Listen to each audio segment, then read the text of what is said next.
Migala.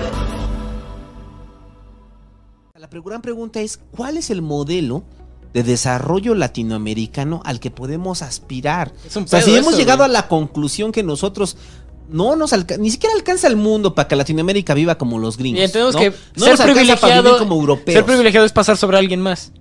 Exacto. Entonces, ¿cuál es el modelo que tenemos que crear en Latinoamérica? Descreo del éxito, yo no quiero ser exitoso, quiero vivir en paz. ¿Qué hacemos? Sí, ¿qué vamos a hacer para generar nuestro propio modelo? Cuando te decía hace rato de que tendremos que generar tanto un nuevo modelo económico y social latinoamericano. Primero definirnos mestizos para empezar, ¿no? Ya nos definimos mestizos latinoamericanos. Okay. A ver, eso es lo que somos. Hay un comentario que dice Aldair, romantizar la pobreza. No, pues bravo, Aldair, yo quiero preguntar, mi vecino tiene 3 caballos y un toro. ¿Tú tienes 3 caballos y un toro? Este güey este güey no es pobre, este güey tiene su propia manera de la riqueza. Y no solamente tiene propiedad privada, como le quieras llamar, además tiene conexiones sociales. Por eso creo que es grave, o sea, el asunto, porque se puede interpretar así, que estamos romantizando la pobreza.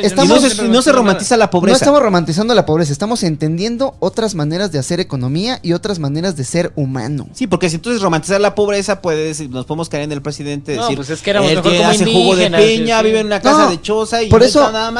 Por eso, oiga, presidente, pero salud, pensión, su educación, su vivienda, educación digna, o sea. Por eso Amatlán me parece el pueblo perfecto, porque justo junto a los comuneros y junto a esta gente que ha tenido su tierra por generaciones, existen los hippies. Y a los comuneros no les gustan los hippies, porque los hippies sí romantizan la pobreza. Son güeyes que viven en chozas y están pedos todo el día y van a Tepoztlán a tocar la guitarra y a pedir limosna, y llegan y se gastan la limosna en caguamas. Eso es romantizar la pobreza. Esta gente no, esta gente tiene lazos. Conocí una señora que es abuela de una amiga.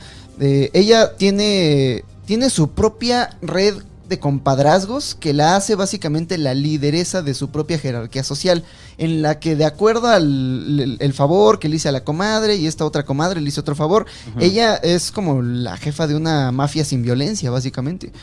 Tiene sus propias relaciones sociales, que cuando llega la iniciativa privada le dice, ¿sabes qué? Toda esta gente que te debe cosas, que te debe favores, que te está ayudando porque ya hay una relación humana entre ustedes dos, le vamos a hacer cortocircuito con dinero y ahora todos ellos me deben a mí. Y tú, que tenías tu propia relación social con todas este tejido social, lo vamos a comprar y ahora todos son nuestros esclavos. Ahora todos trabajan para Soriana. Tepoztlán está lleno de murales que dicen: Tepoztlán no se vende, se ama y se defiende, porque ellos están seguros de que cuando llegue en serio la iniciativa privada, todas esas relaciones sociales que llevan cientos de años construyéndose se van a disolver. Como ocurrió en Iztapalapa, como ocurrió en San Agustín. En Iztapalapa fue muy marcado, cabrón. O sea, la entrada de las Bodega Aurrera Express de los Oxxos. ¿Qué le pasó a las tienditas? No, les rompieron la madre. Entonces es cuando te digo, o sea, el Estado regulador, el Estado que tendría que ponerle un freno, ese Estado, para empezar, no existe.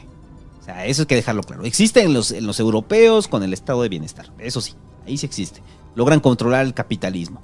Pero en Latinoamérica no hay un solo estado que no tenga que permitir un poco de la entrada de los excesos del neoliberalismo. Por eso si nos vamos a plantear un modelo y estamos hablando de que Latinoamérica no tiene que aspirar a ser, sino Latinoamérica... Tiene que construir a su rico y a su pobre. Ahora. Exacto, no tiene que aspirar a ser, sino Latinoamérica tiene que ser, ¿no? Entonces, esta nueva identidad es la que tenemos que construir como latinoamericanos. Y ¿cómo capturas un chango? Exacto. Y el problema, y rezando un ejemplo burdo con la canción de Calle 13, la canción de Calle 13 está romantizando la pobreza. O sea, él romantiza la pobreza todo el tiempo. Ah, sí, estamos jodidos, pero estamos felices. Y tú no puedes comprar. Sí, güey, pero la van a seguir comprando. Y tú no haces nada. O sea, ese es como el rollo. Y nuestros gobiernos no hacen nada. Y no están poniendo un freno. Y no estamos planteando la nueva forma de vivir. Hay un ejemplo que me platicaba mi jefa, o sea, del México pre-neoliberal. O sea, en el caso de la Ciudad de México, había pequeños parcelas, pequeños ejidos. O sea, que si usted va todavía a Milpalta, Tláhuac, Xochimilco, muchos de ellos son ejidos comunitarios. Sí, cercano a la urbe, ahí en esas periferias hay cultivo. Y había, o sea, en Iztapalapa había, pero ahorita ya no hay. En Xochimilco todavía hay, pero solamente en Chinampa, y en Milpalta todavía hay. Sí. Bueno, todas estas comunidades, la forma de organización que tenían era completamente local. de usos y costumbres locales, tradiciones locales. Pero ¿qué pasa? O sea, su trabajo empieza a valer menos. Entonces, como su trabajo empieza a valer menos, la gente que vive en Milpalta, que vive en Xochimilco, pues tienen que venir a la ciudad a buscar mejores condiciones laborales. O sea, porque lo que ganan trabajando la tierra allá en Milpalta, pues no les alcanza para nada porque estás en un esquema de competencia en la cual tu producto ya no es rentable. Entonces tienen que venir a la ciudad y entonces empiezan a poblar la periferia de la ciudad y terminan dejando su propia vocación productiva y regresa y empleándose en las empresas, en las nuevas... Sí, prestan su fuerza laboral. Dan su fuerza laboral, abandonan su capacidad productiva y abandonan toda producción, ¿no? Entonces, ¿qué hizo el gobierno? O sea, aquí son los gobiernos neoliberales y le damos aquí la razón al presidente. Los gobiernos neoliberales dicen, ok, vamos a incentivar fuentes de empleo en las ciudades, fuentes de empleo mal pagadas, con un poquito de prestaciones sociales, que lo va a sacar un poquito más arriba al productor. O sea, el productor ganaba, un ejemplo, ganaba 5,000 pesos al mes. Entonces, aquí de asalariado vas a ganar 7,000. Esos 2,000 pesos para el productor hacen la diferencia. O sea, hacen la diferencia en su calidad de vida. Porque obviamente no solamente es que vamos a comer chilacayotes y vivimos en la chocita, no, pues hay servicios. O sea, servicios que se van encareciendo. Y además vida en la ciudad que te ofrece otros servicios que en el campo no existen. Más allá, es que yo estoy descartando de un lado los servicios innecesarios y toda la estrategia de mercadeo para vendernos cosas innecesarias. Vamos a lo básico. Vamos a lo básico. Para lo básico a una persona que vive en la periferia no le alcanza. Entonces, como no le alcanza, es porque la gente es que termina ofreciendo su fuerza de trabajo. Entonces, este nuevo modelo que nos estamos repensando para Latinoamérica, por eso hace sentido Lula, güey. O sea, por eso hace sentido a veces el PG. O sea, por muchas cosas que podemos decir del PG. O sea, por eso Lula hace sentido. ¿Por qué? Porque una familia pobre, o sea, que vivía con 5,000, que son reales, ¿no? Ajá. O sea, vivía con 5,000 reales. Lula les da un apoyo de 4,000 reales y ¡pum! Salen del margen de la pobreza. Entonces, cuando salen del margen de la pobreza, ¿qué permite? Que la gente estudie, bueno, del límite de la pobreza. Que la gente estudie, que esos 4,000 pesos sirvan para la escuela. Eso genera movilidad. O sea, sí es una opción populista, pero que genera movilidad social. Entonces, las nuevas generaciones agradecidas con Lula que dicen, güey, mis hijos estudiaron gracias al apoyo de Lula. Ajá. O sea, gracias a las políticas públicas de Lula. Lula juega en las dos bandas, ¿no? Dice, ok, estos güeyes van a mejorar su condición de vida, pero van a ser nuevos empleados de las empresas neoliberales. O sea, porque así lo juega Lula. Sí. El PG lo hace de la misma forma. El PG dice, ok, vamos a darle su beca de jóvenes construyendo el futuro, apoyo a adultos mayores, para salir de la brecha de la pobreza, aunque sea un poquitito arriba, pero eso les permite que ese dinero... Son 1,500 baros que al estudiante le cambian la vida. Exactamente, y que para un país en el cual 1 de cada 2 es pobre, o sea, como México, o sea, sí les cambia la vida. O sea, sé que este argumento que dice el presidente de que prácticamente un morro le va a dar dinero y va a dejar de ser sicario, es una mamada. Pero si hay comunidades que cuando alguien se la puede estar pensando, o sea, dice, pues por lo menos con mis 3,000 pesos que me da el presidente bimestrales, pues por lo menos me alcanza para esto, ¿no? Y eso, o sea, porque decir que se lo van a gastar en chelas, en cigarros, es una estupidez. O sea, la gente no lo gasta en eso, gasta en la prioridad, ¿no? En lo que tienen como prioridad. Ahora, si estamos pensando en este modelo, o sea, porque tenemos las dádivas y el neoliberalismo atroz, ¿no? Entonces regresemos a Chile. O sea, Chile elimina todo apoyo social y entonces todo es neoliberalismo y competencia. Entonces sí ves un crecimiento, pero también se empiezas a ver márgenes de desigualdad abismales. Sí. Y yo creo que esa es la palabra clave para Latinoamérica. O sea, que en la cual se vincula toda política pública, tanto las populistas como las neoliberales están encaminadas en un fenómeno que ahorita persigue a nivel mundial, pero que es muy notorio aquí. La pinche desigualdad. La desigualdad. La desigualdad es la clave de Latinoamérica. Sí. Y entonces, el problema no es que no haya recursos, el problema es que están concentrados en las manos de unos. Y esa concentración en Latinoamérica es más notoria. Cuando salen estas listas de súper ricos, y que siempre salen mexicanos, o sea, entre ellos Slim, Salinas Pliego y no sé cuánto pinche mexicano más, y que de repente lo presumen como logro así de, ¡ay, no, 10 nuevos mexicanos en la lista de Forbes! No mames. Ya 10 mexicanos están en la primera. Somos unos chingones. Somos no. Esos güeyes están aprovechando un hueco del pinche sistema económico y del sistema político en México para enriquecerse. Ahora, en Latinoamérica, es el mismo fenómeno. O sea, en Chile hay familias que concentran recursos.